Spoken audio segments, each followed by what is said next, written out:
நீதிமொழிகள் 14:30 வாசி. சொஸ்த மனம் உடலுக்கு ஜீவன், பொறாமையோ எலும்பு உருக்கி. இன்றைக்கு சபைகளிலே, சபை விசுவாசிகளிடத்திலே, ஊழியர்களிடத்திலே பொறாமை காணப்படுகிறது. சகோதரிடத்திலே பொறாமை, சகோதரியிடத்திலே பொறாமை. இந்த பொறாமை எலும்பு உருக்கி நோய். நமக்கு இந்த பொறாமை இருக்கக்கூடாது. வேதம் சொல்லுகிறது, பொறாமையோ எலும்பு உருக்கி.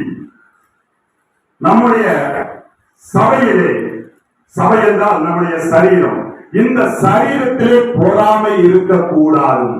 இன்றைக்கு வாழ்க்கையிலே பொறாமை, போட்டி இருக்கலாம், பொறாமை இருக்கக்கூடாது. பரலோகம் போகிறதுக்கு இது ஒரு தடை.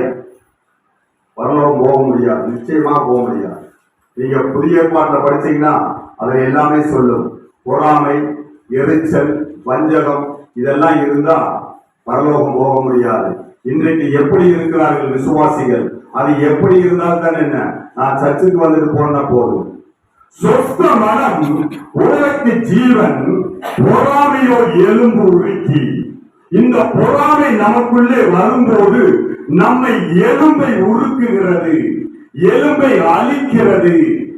அதனாலே நாம் பொறாமைப்படக்கூடாது. எப்படி? தேவனுடைய வார்த்தை நமக்குள்ளே நிலைத்திருக்க வேண்டும். தேவனை தேடுகிற அறிவு நமக்கு இருக்க வேண்டும். அதிகாலையிலே தேவனை தேடுகிற அறிவு நமக்கு இருக்க வேண்டும். அப்பொழுதுதான் பொறாமை வராது. படிக்கிற பிள்ளைகளிடத்திலே பொறாமை இருக்கக்கூடாது, போட்டி இருக்க வேண்டும். ஏனென்றால் வேதம் சொல்லுகிறது, உலக பிள்ளைக்கும் என்னுடைய பிள்ளைக்கும் நான் வித்தியாசத்தை உண்டு பண்ணுவேன். கிறிஸ்துவ பிள்ளைக்கும் மற்ற பிள்ளைகளுக்கு ஒரு வித்தியாசம் எப்பொழுதுமே இருக்க வேண்டும். அதனாலே நாம் பொறாமைப்படக்கூடாது. இந்த பொறாமை என்பது எலும்பு உருக்கி நோய். நாம் வாசிக்கலாம். ஆதியாகம புஸ்தகம் 26ஆம் அதிகாரம் வாசிங்க. 13-14 வாசிங்க. அவன் ஐஸ்வர்யவனாகி வர வர விருத்தி அடைந்து மகா பெரியவனானான். அவனுக்கு ஆட்டு மந்தையும் மாட்டு மந்தையும் அநேக பணிவிடக்காரரும் இருந்தபடியினாலே பெலிஸ்தியர் அவன் பேரில் பொறாமை கொண்டு. நீங்கள் இந்த வேதாந்தத்தை முழுசா வாசி பாருங்க, தெரியும். தேவ பிள்ளைகள் பொறாமை கொண்டு என்று அதிகமா இருக்கார். வேதாந்தத்தை நீங்கள் வாசித்து பாருங்கள். அவன் ஐஸ்வர்யனாகி வர வர விருத்தி அடைந்து மகா பெரியவனானான். அவனுக்கு ஆட்டு மந்தையும் மாட்டு மந்தையும் அநேக பணிவிடைக்காரரும் இருந்தபடியினாலே பெலிஸ்தியர் அவன் பேரில் பொறாமை கொண்டு. அப்ப நம்ம கர்த்தருடைய ஜனமா, எகிப்தில் இருக்கிற ஜனமா? கர்த்தருடைய ஜனம்.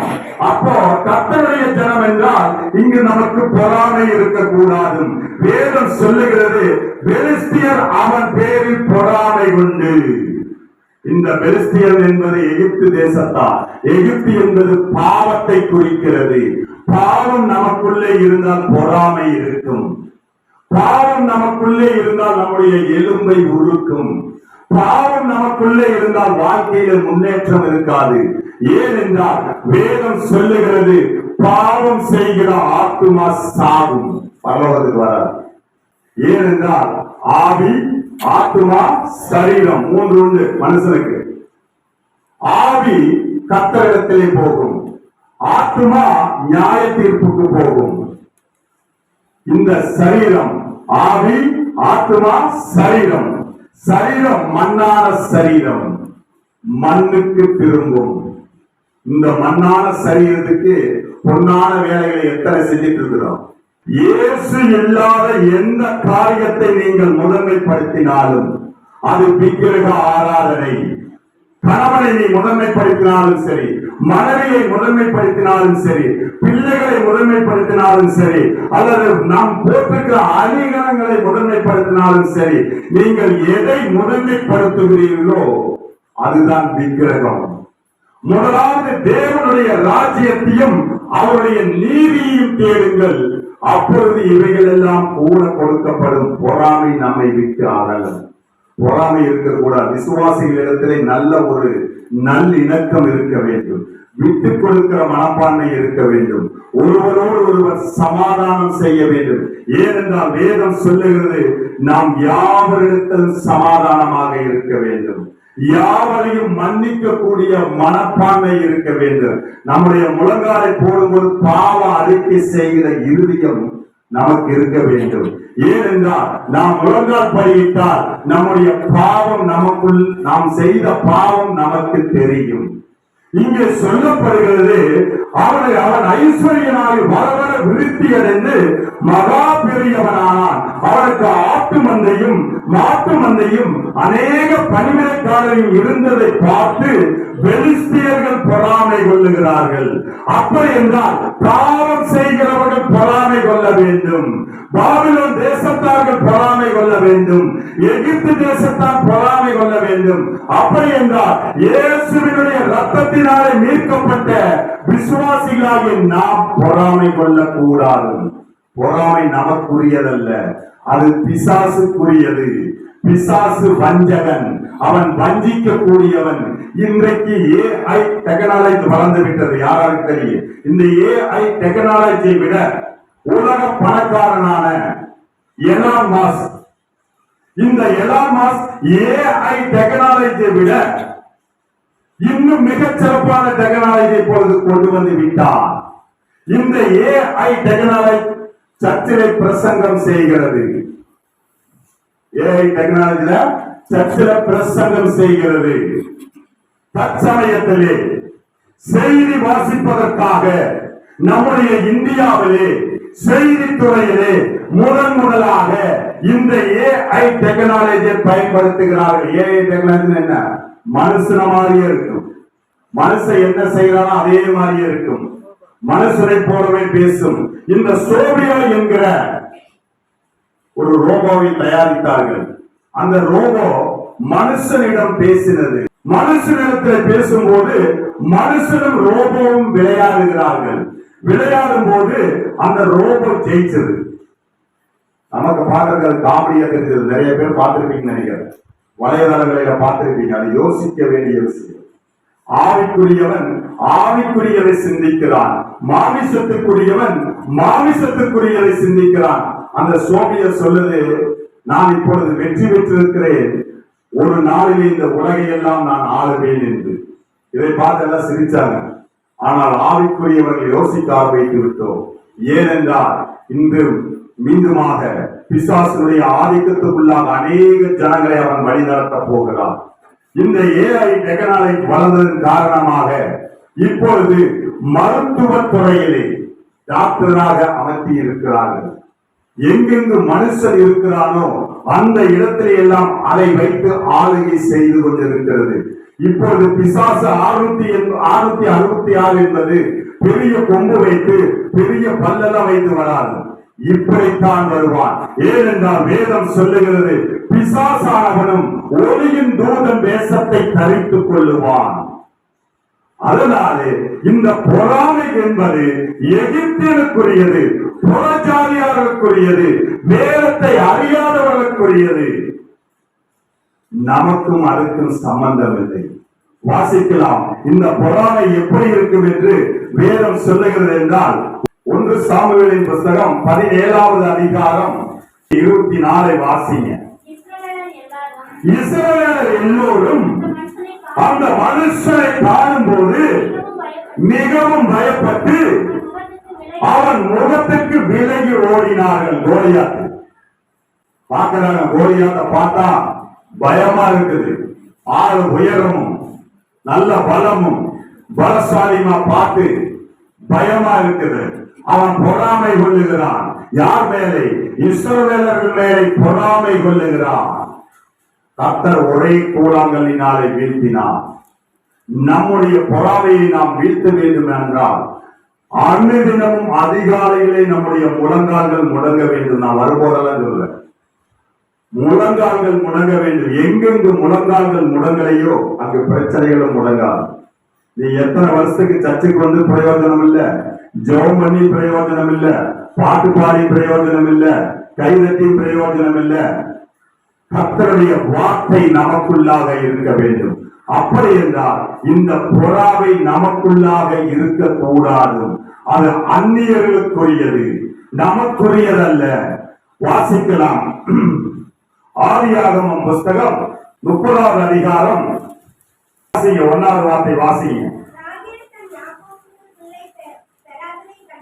ராகேல் தன் யாக்கோபுக்கு பிள்ளை பெறாததை கண்டு தன் சகோதரின் மேல் பொறாமை கொண்டு யாக்கோபை நோக்கி, எனக்கு பிள்ளைகளும் இல்லாவிட்டால் நான் சாகிறேன். அல்லேலூயா, அல்லேலூயா. வேதம் சொல்லுகிறது, இந்த ராகேல் யாக்கோபோடு வரும்போது தன்னுடைய தகப்பனிடத்தில் இருந்த சிலையை ஒளித்து வைத்தவன் யாரு? இந்த ராகேல் மேலதான் யாக்கோபுக்கு ரொம்ப பிரியம். இந்த ராகேலை கூட்டிக் கொண்டு வரும்போது அவள் தகப்பன் வீட்டில் இருந்து இந்த ராகேல் ஒரு சிலையை திருடி கொண்டு வந்து விடுகிறார். சிலை வழிபாடு. நாம் இயேசுவை தேடாதபடி நம்முடைய இருதயம் எங்கோ வழிபட்டுக் கொண்டிருந்தால் நம்மை விட்டு பொறாமை போகாது. எத்தனை பைபிள் படிச்சு வேஸ்ட், எத்தனை ஜெபம் பண்ணி வேஸ்ட், எல்லாமே வேஸ்ட். நம்முடைய வழிபாடு தேவனை சார்ந்ததை மாத்திரமே இருக்க வேண்டும். இன்றைக்கு மணிப்பூர் மாநிலத்திலே சொல்லுகிறார்கள் அந்த குட்டி இனத்தவர்கள், நீங்கள் எத்தனை தேவாலயத்தை இடித்தாலும் சரி, எங்களுடைய சரீரமாகிய தேவாலயத்தை இடிக்க முடியாது. எங்களுடைய சரீரம் இருக்கும் வரைக்கும் நாங்கள் தேவனை ஆராதிப்போம் என்று காடுகளிலும் மலைகளிலும் ஆராதித்துக் கொண்டிருக்கிறார்கள். இன்றைக்கு நமக்கு நல்ல வழிபாட்டு ஸ்தலத்தை கர்த்தர் கொடுத்திருக்கிறார். இதை நாம் இழந்து போக கூடாது. ஏனென்றால் இதை இழந்து போவோமானால் பரலோகத்தை நாம் இழந்து போயிடுவோம். இங்கு ராகேல் அவள் தகப்பன் வீட்டில் இருந்து சிலையை திருடிக் கொண்டு வந்து அவள் பொய் சொல்லுகிறாள், நான் அதை எடுத்துக்கொண்டு வரவில்லை என்று. இந்த சிலை வழிபாடு நமக்குள்ளாக இருக்குமானால் நம்மை விட்டு பொறாமை நீங்காது. நாம் வேதத்தை நாம் தியானிக்கவில்லை என்றால் இந்த பொறாமை நம்மை விட்டு நீங்காது. நாம் ஜெபிக்கவில்லை என்றால் இந்த பொறாமை நம்மை விட்டு நீங்காது. முழுவதுமாக சொல்ல போனா பொறாமை இருந்தால் பரலோகத்துக்கு போக முடியாது. இங்கேயும் மாத்திரமல்ல, மறுமையிலும் கர்த்தரோடு போக முடியாது. ஏனென்றால் கர்த்தர் சொன்னார், என்னோடு ஒரு சிறு கூட்டம் வரப்போகிறது என்று. அந்த கூட்டத்திலே நாமும் இருக்க வேண்டும், நாமும் பரலோகம் போக வேண்டும். எதுக்காக நம்ம சர்ச்சுக்கு வர்றோம்? இந்த சர்ச்சு என்பது ஒரு பெரிய ஒரு பலிபீடமாக நினைச்சிட்டு வராங்க. வந்த கர்த்தர் இதை செய்வார், அதை செய்வார், அப்படி செய்வார், இப்படி செய்வார் என்று. ஆனால் வேதம் சொல்லுகிறது, இந்த ஆலயம் என்பது பரலோகத்துக்கு போறதுக்கு வழியை காட்டுகிற இடம். பரலோகத்துக்கு போறதுக்கு தான் வழியை காட்டுகிற இடம். வேதம் சொல்லுகிறது, நீங்கள் மேலானவைகளை நாடும் போது கீழானவைகள் தேவையானதெல்லாம் நமக்கு கொடுக்கப்படும். நான் கர்த்தரிடத்துல எதுவுமே கேட்கறதில்லை. ஜெபிப்பேன், காலையில அதிகாலையில் எழுந்திருச்சு கர்த்தரை தேடுவேன். 1 மணி நேரம் என் கர்த்தரை துதிப்பேன், 1 மணி நேரம் என் ஆண்டவரை ஆராதிப்பேன், 1 மணி நேரம் என் தேவனோடு நான் பேசுவேன். இப்படி நான் பேசிக் கொண்டிருவேன். என் குடும்பத்துக்காக நான் மீண்டுமாக சொல்லி 1 நிமிடம் ஜெபம் பண்ணுவேன், தேசத்துக்காக 5 நிமிடம் பண்ணுவேன். ஆனால் என் தேவனிடத்திலே பேசுகிறதை நான் என்னுடைய மனதார நான் கர்த்தரிடத்திலே ஒப்பு கொடுத்திருக்கிறேன். நீங்களும் ஒப்பு கொடுத்து பாருங்கள், கர்த்தருடைய மகிமையை காணலாம். ராகேல் யாக்கோபுக்கு பிள்ளை பெறாததை கண்டு தன் சகோதரின் மேல் பொறாமை கொண்டு யாக்கோபை நோக்கி, எனக்கு பிள்ளைகளும். கர்த்தர் கற்பத்தை அடைத்திருக்கிறார். வாசிக்கலாம். ஆதியாகமம் புஸ்தகம் 30வது அதிகாரம் 2வது வார்த்தை வாசிங்க. அப்பொழுது யாக்கோபு ராகேலின் மேல் கோபம் கொண்டு, தேவன் அல்லவோ உன் கற்பத்தை அடைத்திருக்கிறார், நான் தேவனா என்றார். அநேகருக்கு வேதம் சொல்லுகிறது, பொறாமை இருக்குமானால் கர்த்தர் கற்பத்தை அடைப்பார். நான் சொல்லவில்லை, வேதம் சொல்லுகிறது, தீர்க்க தரிசனமாக சொல்லுகிறது. அப்பொழுது யாக்கோபு ராகேலின் கோபம் கொண்டு, தேவன் அல்லவா உன் கற்பத்தை அடைத்திருக்கிறார். நாம் தேவனை தேடாதபடி சிலை வழிபாடுகள் நமக்குள்ளே இருக்குமானால் நாம் நிச்சயமாகவே கர்த்தரை ஆராதிக்க முடியாது. நம்மை பொறாமை எலும்பு உருக்கியாகிவிடும். எல்லா ஊர்ல சொல்லுவாங்க, அவன் பொறாமப்பட்டு உருகி போயிருக்கிறான் என்று. அதனாலே நமக்குள்ளாக பொறாமை இராதபடிக்கு கர்த்தருடைய வேதத்தை தேட வேண்டும். இங்கு ராகேல் கர்த்தருடைய மனுஷனை கல்யாணம் பண்ணினா, ஆனால் அவள் கர்த்தரை நம்பவில்லை. ஆதியாகமம் புஸ்தகம் 35வது அதிகாரம் வாசிங்க, 19வது வார்த்தை வாசிங்க. ராகேல் மரித்து பெத்லகேம் என்னும் எப்ராத்தா ஊருக்கு போகிற வழியிலே அடக்கம் பண்ணப்பட்டால். கானான் தேசத்துக்குள்ள போக முடியவில்லை, பரலோகத்துக்குள்ள போக முடியவில்லை. கானான் தேசம் என்பது பரலோகம். ராகேல் யாக்கோபை திருமணம் செய்தால், கர்த்தருடைய மனுஷனை திருமணம் செய்தால், அவரோடு நடந்தான், கர்த்தருடைய பாதையிலே நடந்தால், ஆனால் சரியாக நடக்காததினாலே அவள் கானானுக்குள்ளே பிரவேசிக்க முடியவில்லை. நாம் ஆலயத்துக்கு வருகிறோம், கர்த்தரை ஆராதனை செய்கிறோம். நாம் பரலோகத்துக்கு போறதுதான் நம்முடைய இலக்காக இருக்க வேண்டும். நம்முடைய இலக்கு பரலோகத்துக்கு போக வேண்டும். அதற்கு நாம் ஊழியம் செய்ய வேண்டும், கர்த்தருடைய ஊழியம் செய்ய வேண்டும். யாக்கோபு ஊழியம் செய்து அவன் பரலோகம் போனான். ராகேல் சிலை வழிபாட்டுக்குள்ளே இருந்தால் அவள் போக முடியவில்லை. இன்றைக்கும் நாம் விசுவாசிகளாகிய நாம் ஒவ்வொருவரும் ஊழியம் செய்ய வேண்டும். கர்த்தருடைய வார்த்தையை அநேகருக்கு சொல்ல வேண்டும். நாங்கள் சிறுவர்கள் வேதாகம பள்ளி ஒன்று நாங்கள் நடத்தி கொண்டிருக்கிறோம். இன்றைக்கு சாயந்தரம் நடத்துவோம். இந்துக்கள் நிறைந்த பகுதி. அங்கு வருகிற பிள்ளைகள் எல்லாம் திருநீர் தான் வருவாங்க. 30 பிள்ளைகள் வர்றாங்க, திருநீர் தான் வருவாங்க. திருநீர் எந்த தாய்க்கு எல்லாம் கட்டிட்டு தான் வர்றாங்க. ஆனால் இயேசுவை எங்களுக்கு பிடிக்கும். நாங்க எதையுமே அவங்க சொல்லல, எதையுமே அழிக்க சொல்லல. வேதம் சொல்லுகிறது, சத்தியத்தை அறியுங்கள், சத்தியம் உங்களை விடுதலையாக்கும். அந்த பிள்ளைகளுக்கு சரியான சத்தியத்தை கொடுத்தால் அவர்களை அது விடுதலையாக்கும். நாம் ஒவ்வொருவரும் ஊழியம் செய்ய வேண்டும், கர்த்தருடைய ஊழியத்தை செய்ய வேண்டும். இங்கு வேதம் சொல்லுகிறது, ராகேல் மரித்து பெத்லகேம் என்னும் எப்ராத்தா ஊருக்கு போகிற வழியிலே அடக்கம் பண்ணப்பட்டார். நாமும் நமக்குள்ளே பொறாமை என்கிற எலும்பு உருக்கி நோய் இருந்தால் பரலோகத்துக்கு போக முடியாது.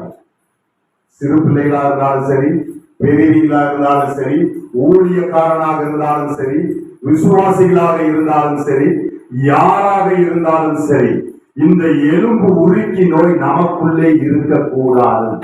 இருந்தால் நாம் பரலோகத்துக்கு போக முடியாது. அல்லேலூயா, அல்லேலூயா. வாசிக்கலாம். ஆதியாகமம் புஸ்தகம் 37வது அதிகாரம் 11வது வார்த்தை வாசிங்க. அவன் சகோதரர் அவன் மேல் பொறாமை கொண்டார்கள்.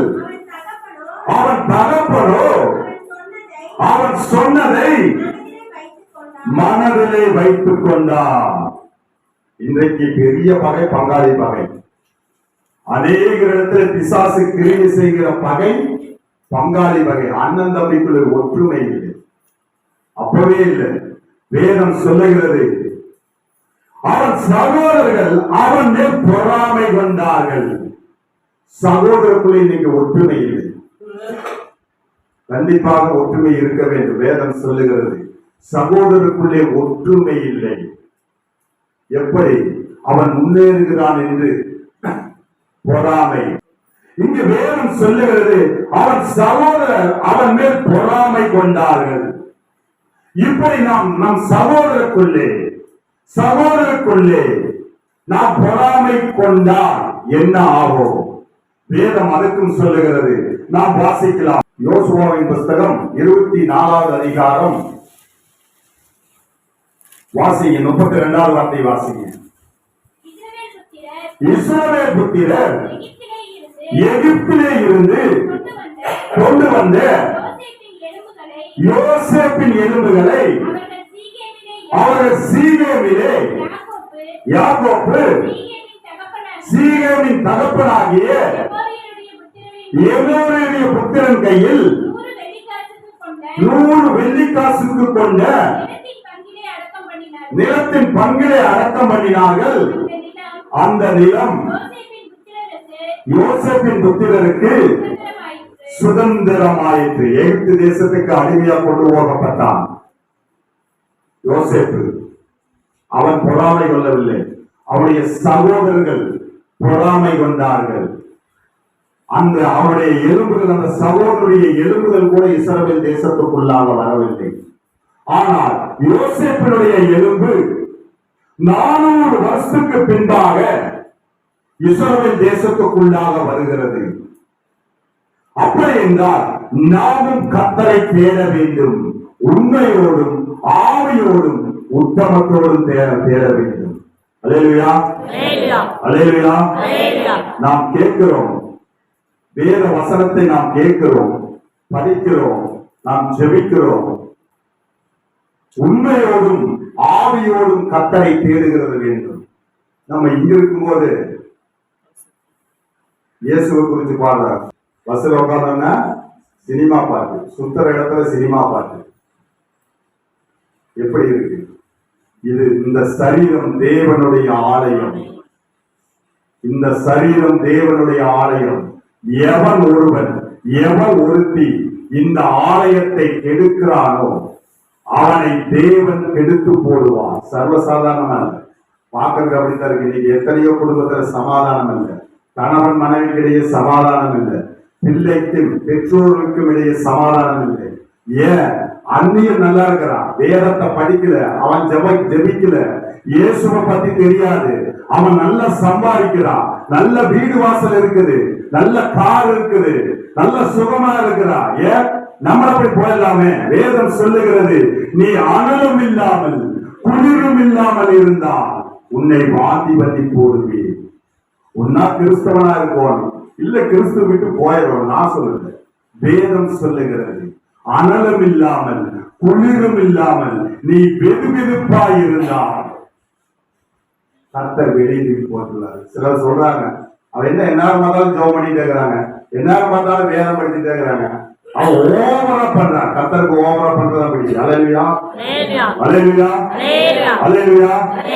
ஓவரா பண்றதா கர்த்தருக்கு பிடிக்கும். 100க்கு 100 எவன் விசுவாசிக்கிறானோ, 100க்கு 100 எவன் உண்மை உத்தமமாய் இருக்கிறானோ அவன்தான் கர்த்தரிடத்திலே போக முடியும். வேதம் சொல்லுகிறது, நாம் மறித்து கர்த்தரிடத்திலே போகும்போது இவன் பணக்காரன், அவன் ஏழை, இவன் பெரிய ஊழியக்காரன், இவன் சின்ன ஊழியக்காரன் என்று கர்த்தர் சொல்ல மாட்டார்.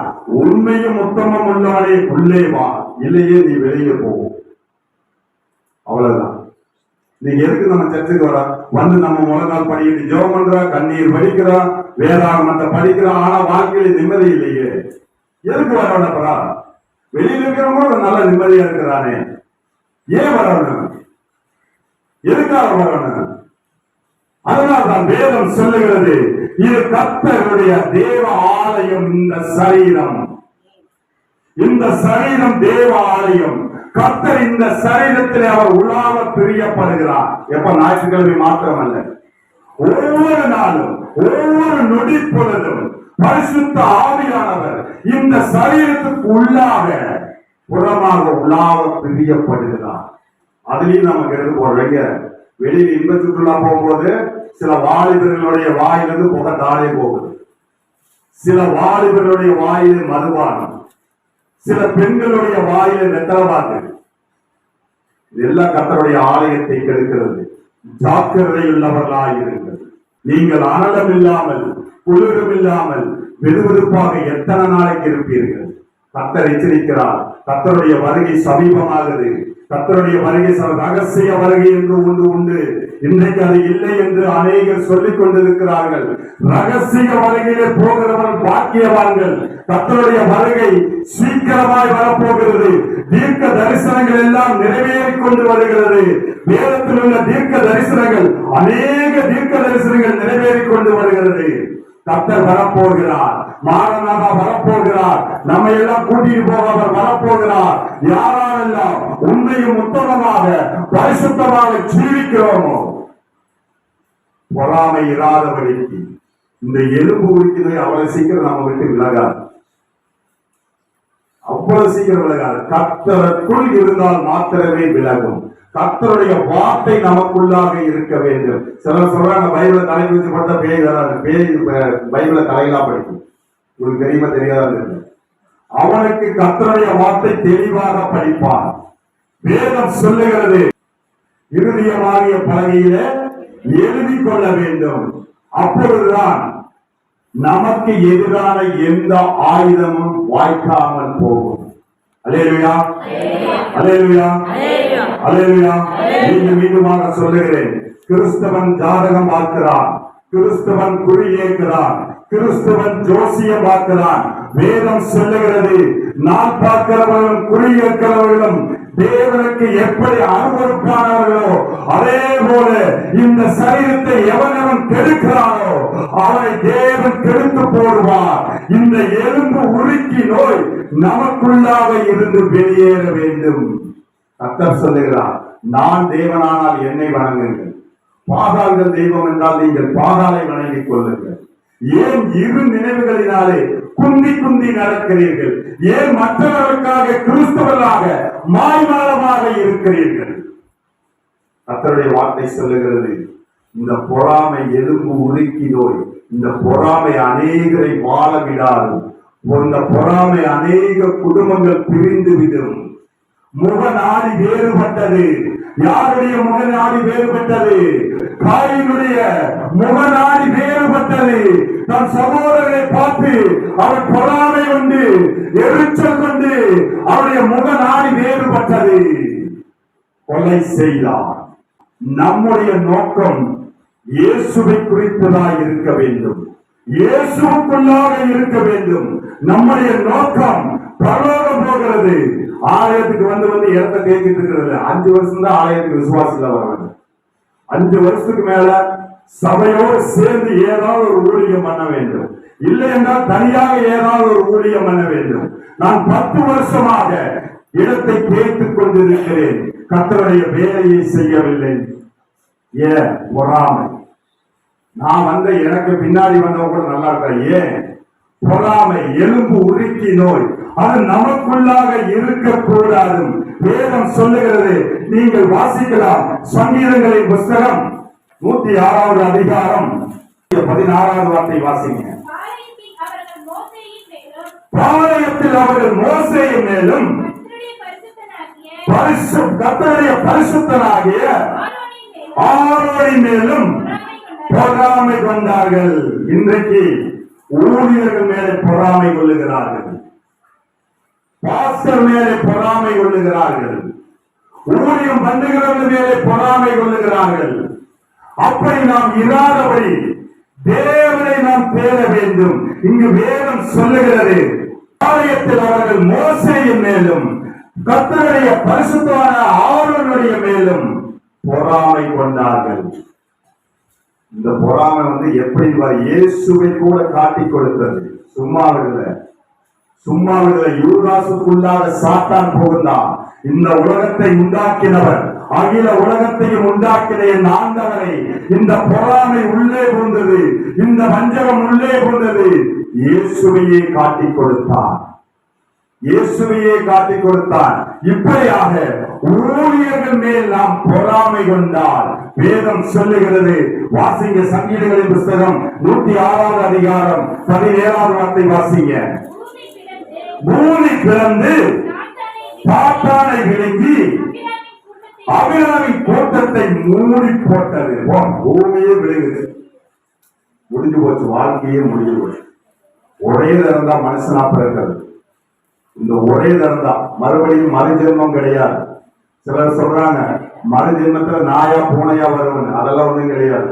வேதம் சொல்லுகிறது, மனுஷன் ஒரு முறை பிறப்பதும் மறுமுறை நியாய தீர்ப்பு அடைவதும். அதே போல உங்களுக்கு தெரிஞ்சாலும் சரி தெரியாது சரி, செத்து போன ஆவிகள் எங்கும் வராது. 100க்கு 100 இது உண்மை. வேதம் சொல்லுகிறது, செத்து போன ஆவிகள் மறுபடியும் வரவே வராது. அது செத்த உடனே அது நியாய தீர்ப்புக்கு பரதேசுக்கு போய் இழப்பாளர்களுக்கு போயிடும். செத்து போன ஆவிகள் வராது. அப்படி என்றால் வருகிறது யார்? வேதத்தை நீங்கள் பார்க்கலாம். ஜெபம் பண்ணும்போது சாமுவேலுடைய ஆவி மேலே வந்தது. அது சாமுவேலுடைய ஆவி அல்ல. இங்கு சுற்றுகிறது செத்தவர்களின் ஆவி அல்ல. கர்த்தரிடத்தில் இருந்து தள்ளப்பட்ட தூதனுடைய ஆவிகள், மனுஷனை கெடுக்கிற ஆவிகள், பொறாமை கொள்ளுகிற ஆவிகள், பொறாமையினால எலும்பு உருக்கி நோயை கொண்டு வருகிற ஆவிகள். அதனாலே நீங்கள் உங்கள் முன்னோர்களை வணங்கலாம் என்றால் அதுதான் விக்கிரகம். இயேசுவை தவிர நம்முடைய கரங்கள் எதையும் வணங்கக்கூடாது. இயேசு, பிதா, குமாரன், பரிசுத்த ஆவி. இயேசு வேறையாகத்தான் இருக்கிறார், பிதாவும் வேறையாகத்தான் இருக்கிறார், பரிசுத்த ஆவியானவரும் வேறாகத்தான் இருக்கிறார். ஆனால் இந்த மூவரும் ஒன்றாக இருக்கிறார்கள். இது திரித்துவம். திரித்துவம் என்ற வார்த்தை வேதாகமத்திலே உண்டா என்று விவாதிகள் கேட்கிறார்கள். 3 நபர்கள் சேர்ந்தால் அதற்கு பேர் திரித்துவம். 3 நபர்கள் சேர்ந்தால் அது திரித்துவம். இவர்கள் மூவரும் வெவ்வேறாக இருக்கிறார்கள், ஆனால் ஒன்றாக இருக்கிறார்கள். இதுக்கு மேல நம்ம அதை நம்ம ஆராய்ச்சி பண்ணி நம்ம பைத்தியக்காரன் ஆயிடுவோம். மறைக்கப்பட்டதெல்லாம் தேவனுக்குரியது, வெளிப்படுத்தப்பட்டதெல்லாம் நமக்குரியது. அதனாலே நமக்குரிய வெளிப்பாட்டை இந்த வேத வசனங்கள் மூலியமாக நாம் ரட்சிக்கப்பட வேண்டும். நம்மிடத்தில் இருக்கிற இந்த எலும்பு உருக்கி நோயை வெளியே எடுக்க வேண்டும். அப்பொழுதுதான் நாம் பரலோகத்துக்கு போக முடியும். அப்பொழுதுதான் இந்த பூமியிலே கர்த்தர் செய்ய நினைத்தது ஒன்றும் தடைபடாது. அல்லேலூயா, அல்லேலூயா. இத்தனை வஞ்சகத்தை மனசுல வச்சுட்டு, இத்தனை பொறாமையை மனசுல வச்சுட்டு முழங்கால் படியிட்டு கர்த்தரிடத்துல வேணும்னா கர்த்தர் செய்வாரா? 100க்கு 100 செய்ய மாட்டார். ஏன் அநேகருடைய ஜெபம் கேட்கப்படல? இதுதான் காரணம். வேதாகமத்தில் இருக்கிற பிரகாரம் ஜெபித்தால் கர்த்தர் கேட்பார். சொல்றாங்க, நான் 10 வருஷமா ஜெபம் பண்ணிட்டு 10 வருஷமா ஜெபம் பண்ணி என்ன பிரயோஜனம்? ஒன்னும் பிரயோஜனம் கிடையாது. கர்த்தருடைய வேதத்தின்படி, கர்த்தருடைய வார்த்தையின்படி உண்மையுள்ளவனாக, உத்தமமுள்ளவனாக, கெட்ட வார்த்தை ஒன்று மாறி வராதவனாக, தேவனை ஆராதிக்கிறவனாக கர்த்தரை தேடுவோமானால் கர்த்தர் மெய்யாகவே செய்வார். கடைசியாக நாம் வாசித்து நாம் ஜெபிக்க போகிறோம். 1 பேதுரு புத்தகம் 2வது அதிகாரம் 2வது வார்த்தை வாசிக்கிறோம். சகல துர்க்குணத்தையும், சகலவித கபடத்தையும், வஞ்சகங்களையும், பொறாமைகளையும், சகலவித புறங்கூறுதல்களையும் ஒழித்துவிட்டு வாசிங்க. நீங்கள் வளரும்படி புதிதாய் பிறந்த குழந்தைகளைப் போல திருவசனமாகிய களங்கமில்லாத ஞானப்பாலின் மேல் வாஞ்சையாயிருங்கள். நான் சொல்லவில்லை, வேதம் சொல்லுகிறது. சகல துர்க்குணத்தையும், சகலவித கபடத்தையும், வஞ்சகத்தையும், பொறாமைகளையும், சகலவித புறங்கூறுதல். இந்த புறங்கூறுதல் கிறிஸ்தவனுடைய அதிகமாக காணப்படுது. குரூப் 10 விசுவாசி இருந்தா அதுல 3 குரூப் உண்டு. 40 விசுவாசி இருந்தா அதுல 4 குரூப் உண்டு. இதுல வேற ஊழியருக்கு ஒரு குரூப். வேதம் சொல்லுகிறது, சகல துர்க்குணத்தையும், சகலவித கபடத்தையும், வஞ்சகத்தையும், பொறாமையையும், சகலவித புறங்கூறுதலையும் ஒழித்துவிட்டு, நீங்க இப்ப இதனால் இருக்கிறது சரி, விட்டுறலாம். இனி விட்டுறவோம். கர்த்தரிடத்திலே நாம் புதிதாய் பிறக்க வேண்டும் ஒவ்வொரு நாளும். ஏனென்றால் வேத வசனம் சொல்லுகிறது, காலைதோறும் என் கிருபை புதிதாய் இருக்கிறது. ஒவ்வொரு நாளும் அவருடைய கிருபை புதிதாய் இருக்கிறது. நீங்கள் அனுபவித்தால் தான் தெரியும். நாளை அனுபவித்திருக்கிற ஒவ்வொரு நாளும் கர்த்தருடைய கிருபை புதிதாய் இருக்கிறது. நீங்கள் அதிகாலையில் எழுந்து நீங்கள் தேடி பாருங்கள். நீங்க அதிகாலையில் எழுந்து நீங்கள் தேடி பாருங்கள். நான் 24 மணி நேரம் பஸ்ஸை ஓட்டிட்டு நேற்று அதிகாலையில் 3:30 மணிக்கு 2:45 மணிக்கு முழங்கால் படிக்கிறீர்கள். ஏன்? கர்த்தரிடத்தில் எனக்கு ஒரு அன்பு, கர்த்தரை தேட வேண்டிய அன்பு.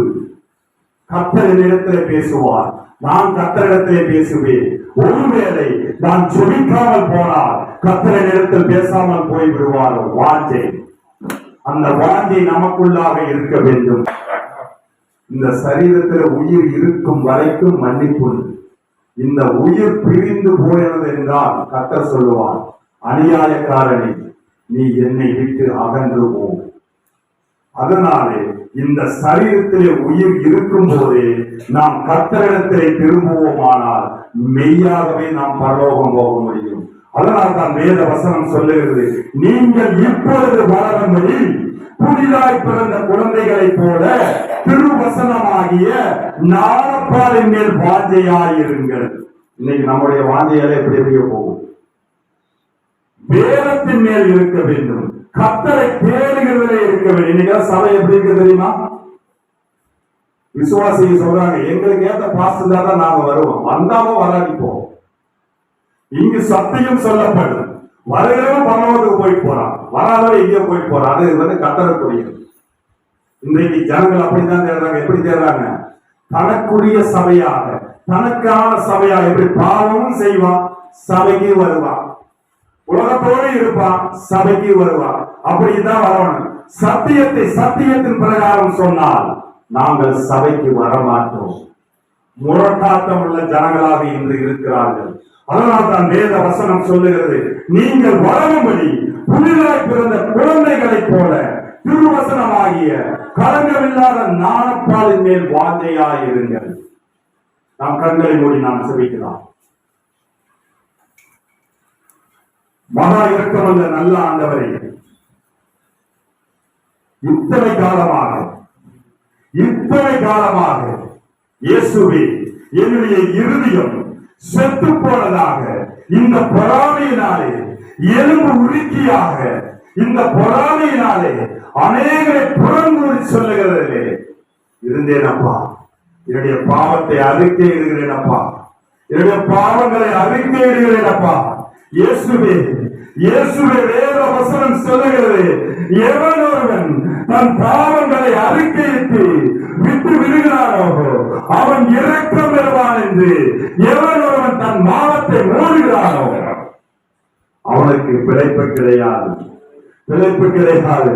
இயேசுவே, எங்களுடைய இருதயத்தை நீர் ஆராய்ந்து பாரும் ஐயா. எங்களை ஸ்திரப்படுத்தும் ஐயா, எங்களை உறுதிப்படுத்தும் ஐயா. உம்முடைய வருகைக்கு நாங்கள் தயாராக வேண்டும் அப்பா. இயேசுவே, நாங்கள் புத்தி இல்லாத அந்த கன்னிகைகளைப் போல கையிலே விளக்குகளை ஏந்தி திரியை எரிய விட்டு கையிலே எண்ணெய் இல்லாதபடி புத்தி இல்லாத ஸ்திரியாக இருந்து நாங்கள் தலைவர் அடைக்கப்படுகிற வெளியே இருக்காதபடிக்கு புத்தியுள்ள ஸ்திரியாக, புத்தியுள்ள சபையாக, புத்தியுள்ள மனுஷனாக, புத்தியுள்ள விசுவாசியாக இருந்து கைகளிலே எண்ணெயை எடுத்துக்கொண்டு உம்முடைய வருகையில் நாங்களும் வந்து எங்களுக்காக 2023 வருடமாக நீர் உருவாக்கி கொண்டிருக்கிற, நீர் ஏற்படுத்திக் கொண்டிருக்கிற அந்த பரம தேசத்துக்குள்ளே நீர் எங்களை அழைத்துக் கொண்டு போக தடையாயிருக்கிற எங்களுடைய பொறாமை என்கிற எலும்பு உருக்கி நோயை எங்களிடத்தில் இருந்து எடுத்து போடும் ஐயா. எங்களை புதிதான குழந்தைகளைப் போல, புதிதாய் பிறந்த குழந்தைகளைப் போல நீர் எங்களை உருவாக்குவீராக. உம்முடைய கிருபை சூழ்ந்து கொள்ளட்டும் ஐயா. இயேசுவின் நாமத்தில் நல்ல பிதாவே, ஆமென்.